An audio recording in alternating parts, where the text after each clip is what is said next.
Hello and welcome to another podcast and video from Fantasy Football Scouts. Here we will be looking at the press conferences that have taken place on Friday ahead of Gameweek 1. This is part 2 of the Gameweek 1 team news. Part 1 looking at the likes of Liverpool and others was published on Thursday, so do look out and listen for that. My name is Joe and once again I'm joined by Neale. Neale, welcome, how are you? Very good, yeah. Almost there. Almost done. My own team is very, very unprepared for tonight, but in terms of team news and IMBs and things like that, we're all sorted, I think. Yes, all sorted, and I'm just going to resist any last minute changes. We were discussing before we came on air, and I think it's those that have kind of decided on what formation they want are probably okay, because then they can kind of keep that and maybe make the odd change, but the same kind of price points as well. So they might change Mora to Fraser, for example, or something like that, or their 7 million defender at Liverpool. They might change there, and who knows? Yep. But they should be fine. But let's help them on their way. And yesterday we looked at a number of team sheets developments. Liverpool, for example. Today it's the turn of other teams. So let's start with Spurs. They're at home to Villa. What news from the Spurs camp? Yeah, no real shocks. I think just confirmation what we thought, that Dele Alli's going to be out. He's got his hamstring problem. I think that might keep him out for 1 or 2 weeks. We've seen Ben Davies return to training, but I don't think he'll feature this weekend. He's got a groin problem. Still building up match fitness. There are a few players who have returned to full training, so Victor Wanyama, Eric Dyer, not players who are going to really trouble fantasy teams or even be in the Spurs starting 11. And also Serge Aurier was conspicuous by his absence from the medical updates. Now, he'd been back in training, I think, at the end of July, so I assume he is fit. But I still think Walker Peters has got the edge over him. He's not played a single pre-season minute since the African Cup of Nations, so I do think Walker Peters will have the advantage early on in the season. And I think the only other thing to bring you up to date with on Spurs is the new signing, Ryan Sessegnon. He's not going to be able to play. He's got a hamstring problem, and he's undergoing rehabilitation, so he won't be involved. Yeah, so I mean, the Walker Peters news is interesting because it gives people the chance to tap into what could be a very lucrative fixture for a defender, 5 million, but long term it doesn't look so great. No. And I think that's been the case for the last couple of years with Spurs, with their fullbacks. I never quite know who's going to play. Sometimes I've had Trippier and I've taken a kind of a risk there. Sometimes it's been Rose, sometimes Ben Davies as well. But to be honest, you're taking a risk. So if you're going for one of them and you're looking at keeping Walker Peters for more than 1 week, make sure you've got a good bench there, I think. I think it was expected. Now, I've got Lucas Moura in my team at the moment. It looks like he'll start, you would think, with Son suspended, as you said, Ali out with injury as well. Eriksen seems to, just not feature at the moment. Am I right to feel confident? Certainly, first 2 game weeks, as you say, Son suspended. In whatever formation Pochettino plays, whether it's the diamond or the 4-2-3-1, I think Lucas is going to start. Whether that be up top alongside Kane or further back. But first 2 game weeks, I think he's almost a shoo-in, I think, to start. Okay, well, let's move over to Man City. They're away to West Ham. What news from the Man City camp? Yeah, further confirmation that Leroy Sané is going to be a long-term absentee. He came off in the Community Shield last weekend with a knee problem. I think Guardiola said initially that he wasn't too worried about it, but it's since transpired that he's done ACL damage. So Guardiola said today that we're looking at February or March as a possible comeback date. So he's going to be out long term. Laporte, he seemed to pass fit. Again, it was a one-word answer. And when someone asked if Mahrez and Laporte are ready, he said yes. Mm-hmm. So I would take that as a given that he's available. João Cancelo, again, is that how you pronounce his name? I've probably got that spectacularly wrong. I'm the wrong person to ask about pronouncing names. That's true. But he's not going to feature anyway. We've got probably a clear route for Kyle Walker to start at right back. Cancelo only signed on Thursday, I believe, or Wednesday, so he isn't ready to feature yet. But long term, that looks like competition at right back. And I should say that Guardiola did say that Cancelo can play on the left as well. So further doubt in your mind if you own Zinchenko. But I do think he's got the upper hand at left back. He was preferred, I think, in 11 of the final 12 fixtures last season. Started in the Community Shield there. So I think the shirt is his for now until Mendy's back and Cancelo's back. I must say, once again, I'm looking at it with, as we mentioned, with Walker Peters, Zinchenko looks like a good pick for game week 1, and could be, but I feel with him it's more of a countdown to when he's not a good pick. Yeah. They have so many options at left back. Laporte, of course, can play there as well, and did really racked up the points last season there.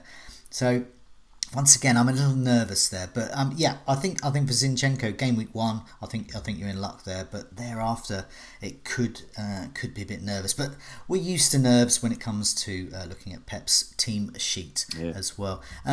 Now, a tougher match is Chelsea away to Manchester United as well. So let's start with Chelsea. What's Frank Lampard been saying about his team as they go into this encounter?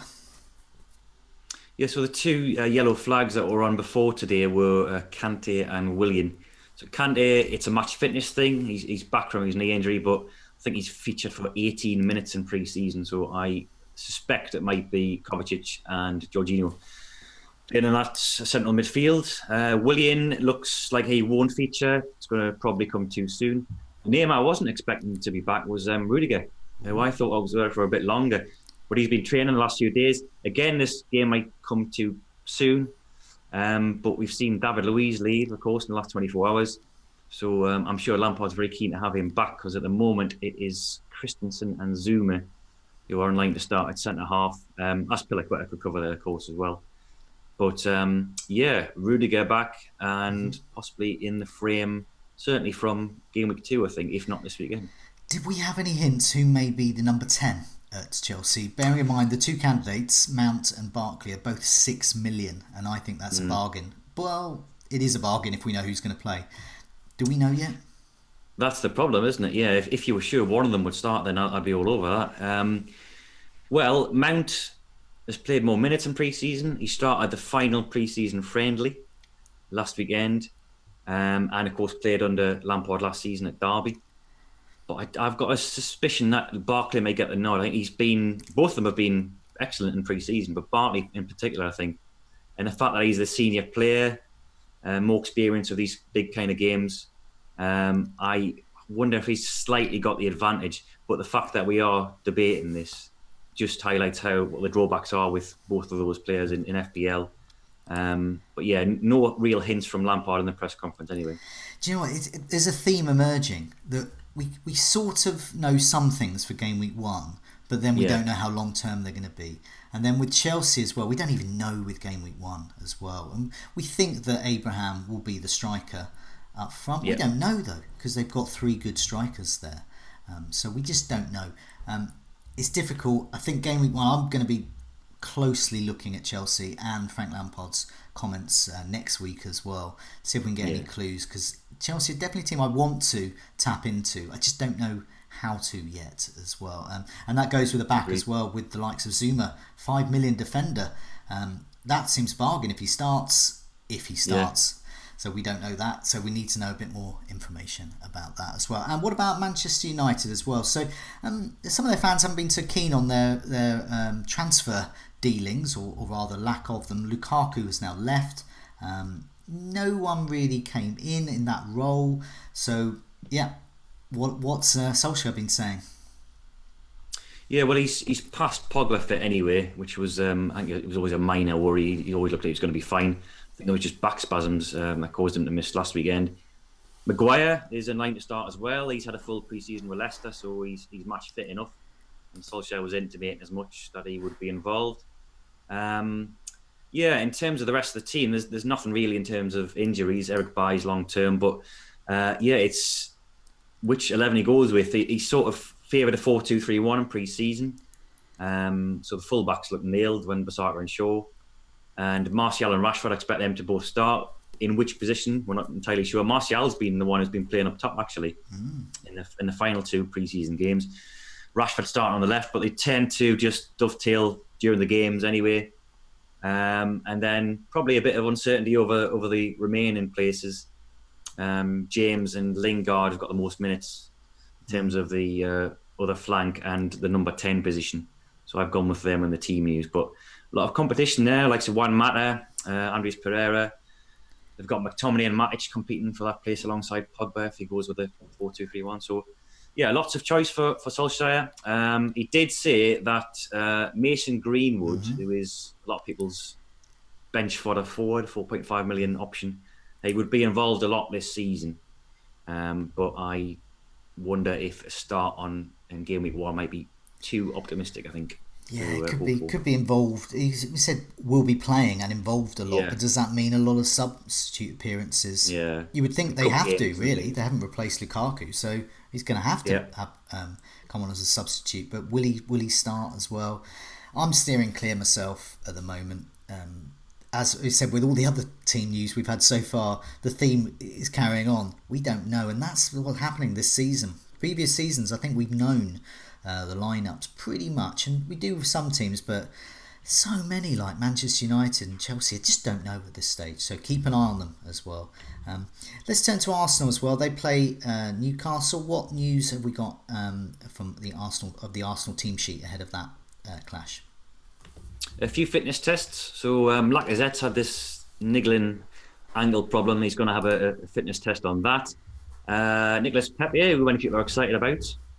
He is short of match fitness. He was away with the was it Ivory Coast? He was playing in the African Cup of Nations anyway, and along with El Nani. So they have barely kicked the ball since they returned. Obviously, Pepe's a new signing, so I suspect the best we'll see of Pepe might be as a substitute. Who knows? He might start if Lacazette's out. But yeah, long-term injuries as well. Bellerin, Holden, Mavropanos out. Kieran Tierney is the new left back from Celtic. He is out for 4 to 6 weeks with a groin problem. That was already known. But David Luiz is in line for his debut. He signed yesterday. Arsenal have said that he's trained as normal, in full team training. So I can't see any reason, given that Arsenal are short of centre halves and that David Luiz has played, a full pre-season with Chelsea. Can't see any reason why he wouldn't start against Newcastle. So yeah, I think that brings us up to speed. Yeah, I wish he was a bit cheaper, David Luiz. Obviously, he's Chelsea priced as a sure starter, but apparently he was not convinced he would be a sure starter at Chelsea, and which is one of the reasons he's moved to Arsenal, which is interesting. And so suddenly we might have a reliable Arsenal defender, but it's going to cost 6 million. I'm going to steer clear at the moment, but it is a fascinating move, and David Luiz, we know, can score at both ends of the pitch as well, and can take some set pieces. So it's quite interesting. Let's have a look at some others. I understand that Bournemouth, Everton and Crystal Palace were among those press conferences today. So let's start with Bournemouth as well. Lots of people investing heavily in them. They play 2 promoted teams in the first 2 game weeks. What's news of the Cherries? Yeah, I think, and again, no real shocks. We knew about the long-term injuries, so David Brooks is going to be out for 3 months. Confirmation, again, that we suspected that Lloyd Kelly was going to be out as well. He is the left back, which I think has got a lot of people hoping that Diego Rico will feature. He's a 4 million option in FPL, but they are blessed with, even with Kelly injured, you can switch Smith over to left back, which happened last season. Charlie Daniels is fit. People forgot about him. So still a great deal of uncertainty at left back, certainly. But Steve Cook's also fit, so he could return as centre half. I think really the position that we're most in debate about, other than left back, is right in midfield, obviously with Brooks being injured. So Jordan Ives featured there a lot in pre-season. They've got this new guy, Dan Juma, from Netherlands. He is mostly featured on the left wing in previous clubs. So Fraser could potentially switch over to the right. He has played there before. I think before last season, he was regularly switching flanks. It was only in 2018-19 that he got nailed down the left wing role. So you might see a slight change in role for Fraser, although that would arguably be negating the threat of one of your best players. So yeah, that is a position I think we're pretty unsure about. But no reported injuries for the likes of Wilson, King, Fraser, which is on good news on the surface, but we've been hoodwinked by Howe before. I know, and especially with Wilson. I remember a particular Breakfast Club edition of the video and podcast we did, where we found out during the record as we were recording, and it was too late to change that Wilson was out, and it was awful. And also, I'm expecting at least one of those tomorrow, or somebody who's ruled out to be fit, or something like that. I've got Dendoncker on my bench, who could hopefully play, but yeah, I think it's not. There's no Wan-Bissakas really. You mentioned Rico as well as a 4 million defender, but it's iffy that he'll start, and it's also iffy he'll get any points even if he does as well. Not like a Wan-Bissaka. So yeah, we've had some other press comments now. Everton, they're quite interesting. Now Iwobi has just signed from there. Has Silver been saying anything about him? He was talking about his position rather than sort of fitness. So he sees him as a left winger or able to play behind the striker. I think he's played out there for Nigeria, sort of the number 10 role, which is interesting because that's where Sigurdsson plays, of course, for Everton in the hole. Bernard's been the one playing on the left lately for Everton. Richarlison's been over on the right flank.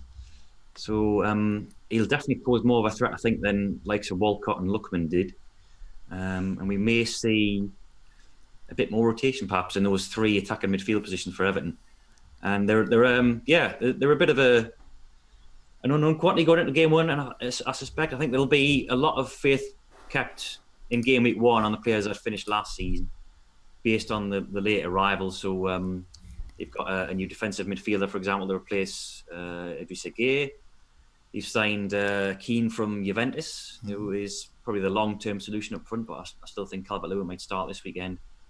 And they've got a new right back as well, Jibril Sidibe, who isn't John Joe Kenny. I think he's a cut above him. He'll provide real competition for Coleman at right back. And we saw at the beginning of last season, didn't we? Luca Digne brought in to usurp Leighton Baines. So that's one to watch, I think, at right back. Everton. Sidibe's certainly he's got the calibre to rotate with Coleman or even oust him, but let's wait and see on that. I think I don't want to scaremonger too much. But no, I mean I'm going into game week 1 with Coleman. I feel happy with that. Oh yeah, okay. For a while, but I do think you're right. I think Sidibe's been brought in. He's been brought in on loan with a view to a possible permanent deal, and so he is younger than Coleman, so he is possibly a long-term replacement there. And I can see him sort of being eased in this season. Coleman is the club captain, I understand, this season. Is he? I didn't know that. Okay. So that could muddy the waters a little there. Yeah. And also with Baines and Luca Digne, it was obvious that Luca Digne was becoming better than Baines. I suppose so, yeah. But I don't know if we're getting that with Coleman. There seems to be no let-up. In fact, he was rivaling and in fact bettering Digne in some areas about open play threat as well last season. So remains to be seen. As an owner of Coleman, I'm very optimistic there until he gets dropped, and then I'll move on.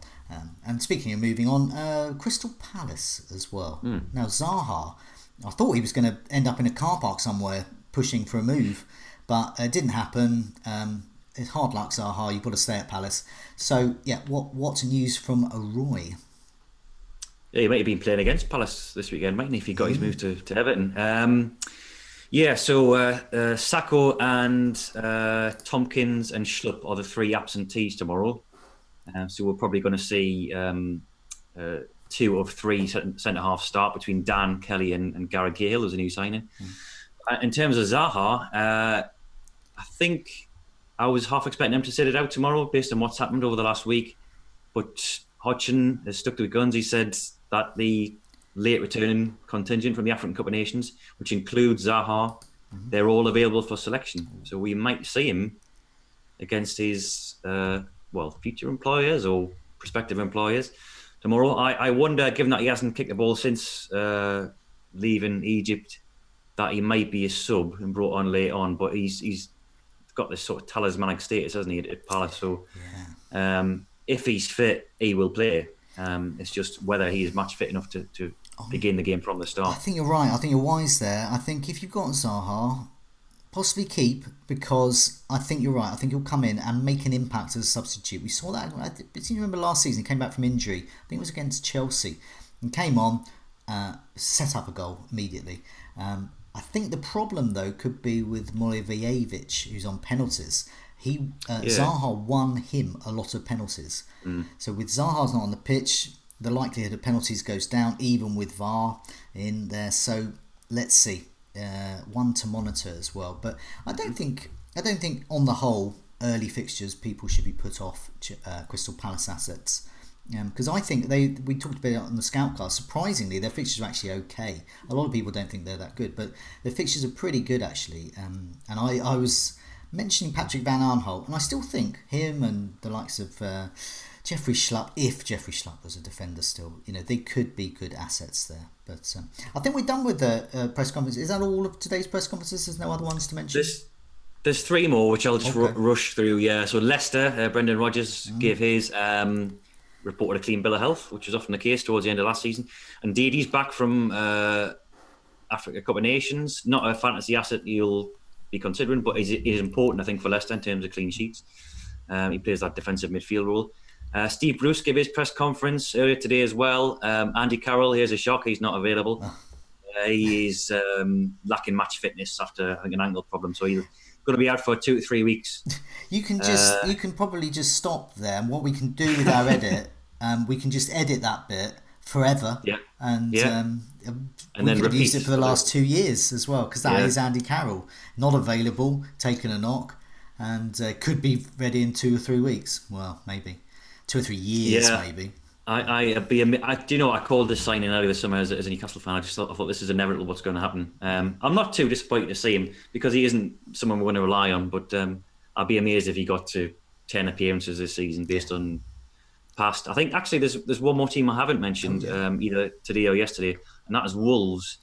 I have not seen Santos' press conference yet because I'm not even sure he's given one, because obviously they were in Europa League action last night in Armenia, and the sort of headline news there was Doherty and Jimenez were back and heavily involved.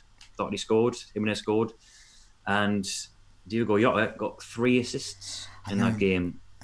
Jota and Doherty were substituted early, so that's and Jimenez, and that prompted me to move for Jota quick, because I think an early substitute, that kind of level of threat and creativity as well. 6.5 looks a bargain as well. And to be honest, I think Jimenez looks a bargain at 7.5. I've got no room in my squad, but I doff my cap to those that have him as well. I think we're... that's it from today's press conference. I'll just obviously point people in the direction of yesterday's video for the 9 that happened yesterday. The headline news being that Sadio Mane is nearing fitness. Klopp said that he's going to be involved, but maybe not from the start. But go head to the yesterday's video for a full recap of those 9 presses on Thursday. Yes, and also a reminder for people to head to the members area if they've already signed up for membership of Fantasy Football Scout. Great, lots of stats there for you, lots of things we mentioned yesterday in the video as well. Just remind them again, comparison tool, rate my team, all these types of things as well. If you haven't signed up as a member, please do so. It's a bargain, because it certainly helped me when I joined and became a member. Me too. I went from okay to ooh, that's quite good. But it was looking at stats really, and so if you're that type of manager, it could be really helpful. For you in particular, is any particular area of the members area that you've had your eye on the last couple of days? Well, something that I omitted to mention yesterday was the fact that we produce an extra about 150, 160 articles a season just for members. So there's that behind the paywall.